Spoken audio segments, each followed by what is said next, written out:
హరే కృష్ణ హరే కృష్ణ కృష్ణ కృష్ణ హరే హరే హరే రామ రామ రామ హరే హరే. శ్రీమద్భగవద్గీత 2వ అధ్యాయము గీతాసారము 13వ శ్లోకము.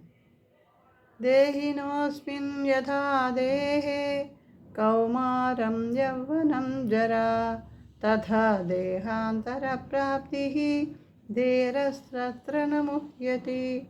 దీని భావము: దేహధారి ఈ దేహంలో బాల్యము నుండి యవ్వనానికి, దాని నుండి ముసలితనానికి క్రమంగా వెళుతున్నట్లుగానే మరణము తర్వాత వేరొక దేహంలోకి వెళతాడు. ఇటువంటి మార్పుచే ధీరుడు మోహము చెందడు.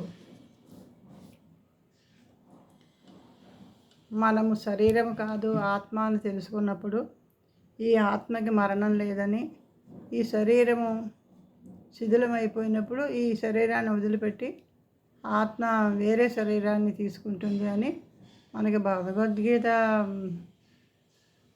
వినడం ద్వారా అర్థమవుతుంది.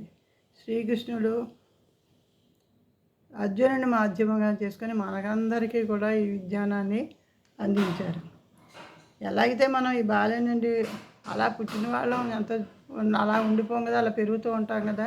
యవ్వనానికి వెళ్తాం, అక్కడి నుంచి మధ్య వయసుకు వస్తాం, తర్వాత ముసలితనానికి వెళ్తాం, తర్వాత ఇంకా మరణించడం జరుగుతుంది. ఆ తర్వాత మళ్ళీ మనకి ఇంకో దేహం లభిస్తుంది. ఇది తెలుసుకుంటే ఇలాంటి మార్పుల వల్ల తెలుసుకునే వాళ్ళు స్థిరమైన మనసుతో ఉంటారు కాబట్టి ఇలాంటి మార్పుల వల్ల కలత చెందడం అని చెప్పి చెబుతున్నారు. మాత్ర స్పష్టస్తు కౌంతేయ శీతోష్ణ సుఖ దుఃఖదాః ఆగమాపాయినో నిత్య తాం స్థితిశ్వస్వ భారత. భగవంతుడు అర్జునుడికి మళ్ళీ చెప్తున్నారు. ఓ కౌంతేయ, సుఖ దుఃఖాలు తాత్కాలికంగా కలగడము, కాలక్రమంలో అవి పోవడము, చలికాలము ఎండాకాలము వచ్చిపోవడం వంటిది. ఓ భరతవంశీయుడా, అవి ఇంద్రియానుభూతి వలన కలుగుతాయి. కలత చెందకుండా వాటిని ఓర్చుకోవడం మనిషి తప్పక నేర్చుకోవాలి. మనకి కాలాలు ఋతువులు మారుతూ ఉంటాయి, ఆ లక్షణాలు కూడా అలా మారుతూ ఉంటాయి కదా. మనకి కొన్ని నెలలు ఎండాకాలం ఉంటుంది, వేడి ఎక్కువగా ఉంటుంది. అబ్బాయి ఎండాకాలం ఎప్పుడు వెళ్తుందా అనుకుంటూ ఉంటాం.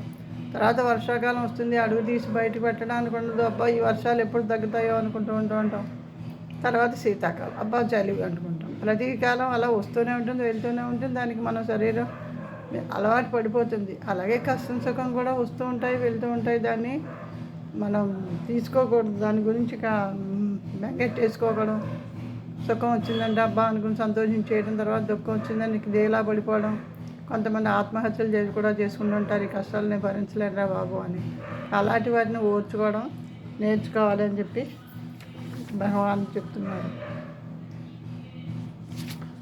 యం హిన వ్యథయంతే తే పురుషం పురుషర్షభ సమదుఃఖ సుఖం ధీరం సోమృతత్వాయ కల్పతే.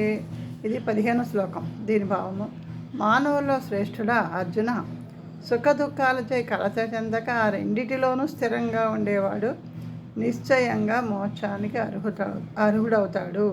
ఇక్కడ ఎప్పుడైతే ఇవన్నీ తెలుసుకుని, ఇవన్నీ తాత్కాలికం అని తెలుసుకుని దాని విషయంలో కలత చెందకుండా స్థిరంగా ఉంటారో వాళ్ళకే మోక్షానికి అర్హత ఉంటుంది అని చెప్తారు ఇక్కడ.